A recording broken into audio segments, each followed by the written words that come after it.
Chapter 6, Moonlight Madness. I waited until the school was completely quiet. No students, no teachers, no Mr. Morales. Then I got busy because I had a lot of work to do. Big work for a small hamster. First, I took the Moonlighters Club clipping out of my notebook. Holding it in my mouth, I opened the lock that doesn't lock and scurried across the table. Getting down off that table was still a problem. I grabbed hold of the leg and slid down as I've done before. It makes me a little queasy in my tummy, but it would be worthwhile if I could get Aldo a girlfriend. I hurried over to the big machine, which was very, very high off the ground. It seemed impossible for me to get up there, but I had it all planned out in my mind. Crawl up the wastebasket. Oh, I didn't know it would sway like that. Leap over to the seat of Mrs. Brisbane's chair. Whoa, slippery. Crawl up the rungs to the chalkboard tray behind it, along the chalkboard tray to the bookcase. Then the hardest part, the dive from the bookcase to the overhead projector cart. If you ever try it yourself, don't look down. I was practically home free, but I still had to get to the lit part. Still holding the newspaper clipping in my mouth, I grabbed onto a big screw sticking out of the side and pulled myself up. Then I reached up as high as I could and just barely managed to touch the top. Good thing I've got big muscles because I was able to pull myself up. I was there. It was like climbing Mount McKinley, the tallest mountain peak in the United States. Ask Mrs. Brisbane. I quickly pushed the switch. I wished I had some sunglasses because I was suddenly surrounded by blinding light. It was like being inside a light bulb. I took the newspaper clipping out of my mouth and carefully laid it on the glass. Then I looked up at the wall and no! Up on the screen was a picture of a car, and behind it there was jumbled up backwards writing. I realized I must have laid the clipping on the glass upside down. I quickly turned it over, and there it was, all the information about the Moonlighters Club right there on the wall, with the outline of the car behind it. Aldo would be coming soon, so I hurried back to the cage.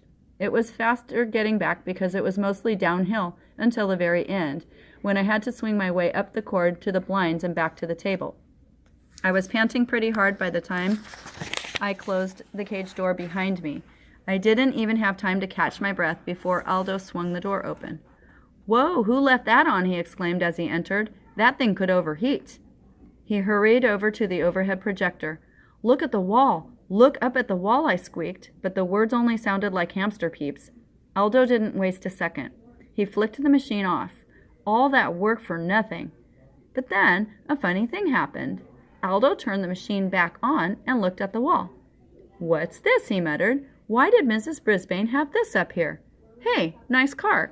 He squinted up at the screen. "Look, Humphrey, the Moonlighters Club. For people who work at night, like me." And me, I thought. I was still quite exhausted from all that effort. Aldo stared at the big ad on the wall for a while. Then he turned off the projector and went to work and never mentioned it again. Yes, I was annoyed. I had failed, but at least I had tried, which was more than I can say for one of my classmates. Yes, Saya Nasiri. With my own furry ears, I heard her promise Mrs. Brisbane that she would raise her hand in class. But so far, she had been silent as a statue. Her week was almost up. Even though I had scolded her the day she fed me, she paid no more attention to me than she had to her teacher. You should really listen to your teacher, even Mrs. Brisbane, and you should always listen to your hamster. I was worried about Aldo and about Saya, but I have to admit my journey had been so tiring that, nocturnal or not, I had slept soundly for the rest of the night. The next day began in a very surprising way. "I have something to share with you all," Miss Brisbane announced. She held up a postcard with a picture of colorful parrots perched in lush green trees. A postcard from Mrs. McNamara. Mrs. Brisbane would never call her Miss Mac. It says, "Greetings to my favorite class in the world, room 26. I am now working in a school here in Brazil. This country is beautiful and friendly. I really enjoyed talking with the parrots in the rainforest. I miss you all, especially my pal Humphrey. Lots of love, Ms. Mac." Mrs. Brisbane had to say Ms. Mac, since that's the way the card was signed. Happy, happy, happy. Not only did Ms. Mac remember me, she missed me most of all. Oh, and I missed her most of all, too, especially every time I looked at Mrs. Brisbane and she glared back at me. Mrs. Brisbane showed us Brazil on the map, and it's far away. I'd like to be that far away from Mrs. Brisbane. My head was so filled with memories of Miss Mac that I only got 75% on my vocabulary test. After we graded the tests in class, Mrs. Brisbane said, "If you got 100% on the test, please raise your hand." That woke me up. What a clever way to get Saya to raise her hand, because she always got 100%. AJ raised his hand, Art raised his hand, Saya just stared down at her desktop. I was starting to get really mad at her. When it was time for map work, Mrs. Brisbane clicked on the overhead projector, and there it was, the Moonlighters Club ad right on the wall. Mrs. Brisbane wrinkled her nose, picked up the paper, and looked at both sides. Then she held it up to the light, and I think maybe she noticed those little tiny holes my teeth had made when I carried it over there. Mrs. Brisbane looked over at my cage and wrinkled her nose again. Then she crumpled the paper and threw it into the wastebasket. She's smart, but she is also mean. She's not the only one. While she went on with her map work, wait for the bell, Garth Tugwell started making some very rude noises. Mrs. Brisbane didn't even turn around. When someone started giggling, she just said, "Stop giggling, Gail." So Garth's rude noises got louder and even ruder, and a lot of other kids giggled along with Gail. Suddenly, the teacher spun around to face them. "Very well, the whole class will stay in during recess for extra vocabulary words," she announced. Everybody groaned. "It's Garth's fault," said Heidi. "Raise your hand," Mrs. Brisbane snapped back. "You will all stay in during recess unless the person making those noises wants to step forward and admit it." Nobody said a word, but everybody glared at Garth, including me. "Okay, I did it," he said. "Raise your hand," Heidi whispered loudly. "Very well, Garth. You, Heidi, and Gail will all stay in during recess," the teacher said firmly. Heidi and Gail protested until the bell rang, but all three of them stayed in during recess. Instead of making them do extra vocabulary words, though, Mrs. Brisbane let them rest their heads on their desks. After, she lectured them about their behavior, of course. All this commotion had made me a little hungry, and for some reason I hadn't been fed yet, so I decided to squeak up for myself. Mrs. Brisbane turned and pointed at me angrily. "I don't need any trouble out of you either," she said. Heidi raised her hand. "I don't think he's been fed today," she said. Mrs. Brisbane told Garth to feed me.